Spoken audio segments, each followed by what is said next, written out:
that's right. I'm bringing back the truth bombs because there's so much happening at the Capitol. There's so much smoke and mirrors and just BS happening that you deserve the truth. So I want to go through a couple things that have happened over the last week or so. And the first one is this Paycheck Protection Program issue. And some of you are probably sick of me talking about it because I've been talking about it so often.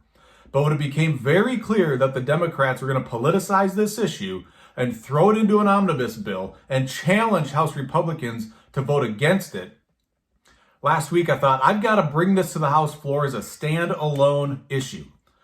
And so that's what I did last Wednesday. I brought this to the House floor. I pulled my bill out of committee, made the move to do this, and bring it right to the House floor.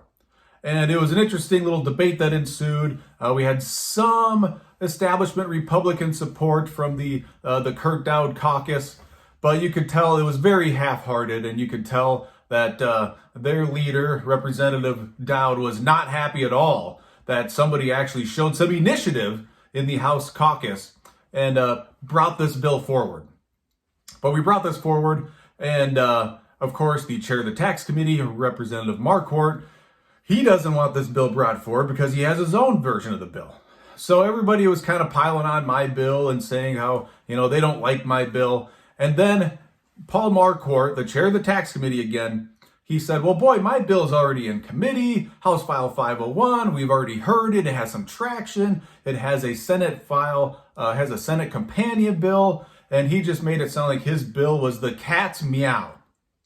So, in an effort of bipartisanship, I said, great, we'll go ahead and I'll withdraw my motion to advance my bill, and I will move House File 501, Paul Marquardt's bill.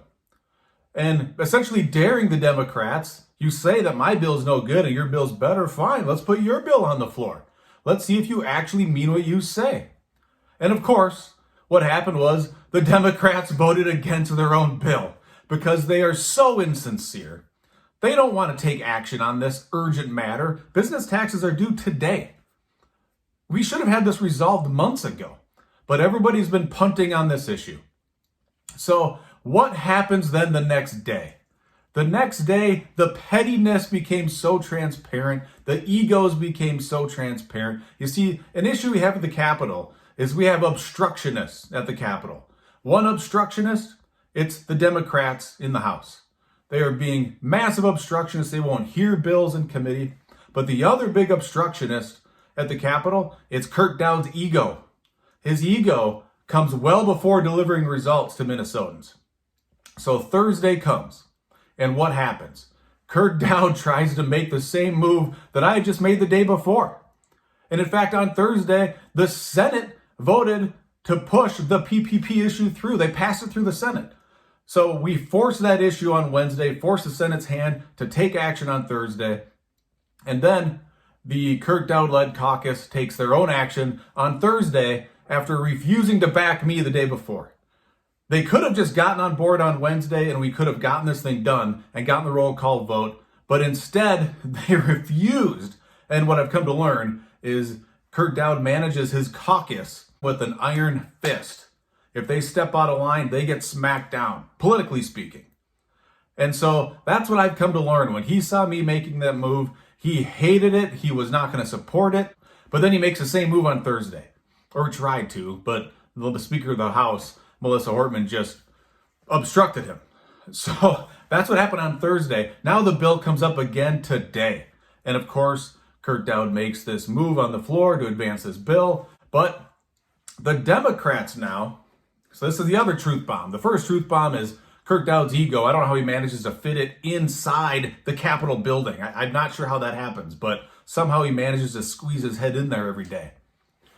The other truth is just, I don't even know how to call this a truth because it's such a farce. The Democrats today on this same bill said that this bill's unconstitutional because we brought up the Senate file. Well, we brought up the Senate file because it's already passed through the Senate. But the Democrats had the gall to say this bill's unconstitutional because it has a spending provision. And all spending provisions, all bills with spending provisions, must constitutionally start in the House.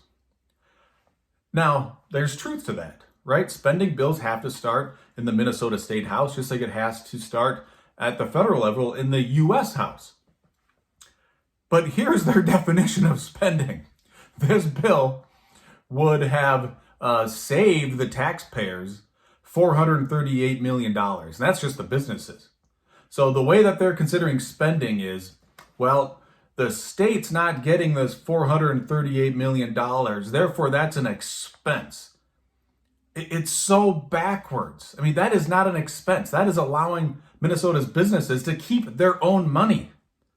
That doesn't cost the state anything. It would be like saying if, let's say you've got a business and you give a 20% off of some $100 transaction. So instead of somebody paying you $100, they paid $80. That would be like saying, well, that $20 was an expense.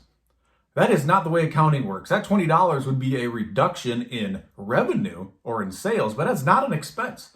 There's no bookkeeping that says that's an expense. But that's what the Democrats did today. And that was their excuse, which of course is a lousy excuse, to vote against this PPP issue. So once again, to me, it's proof positive that they are just going to push this PPP issue, the Paycheck Protection Program, into an omnibus bill come May, and it'll have hundreds of changes to state tax law, which of course then they will not care about the Constitution. You know, today they're citing constitutional Article 4. Come May, when they're throwing these gigantic omnibus bills together that are unconstitutional, they won't hear that argument. They won't care about the state constitution. That'll be out the window. So I had to share those two stories because the pettiness, the egos, the twisting of the truth of the Capitol, it's just gross. And you guys deserve to know it. So thanks for watching. We'll catch you out there.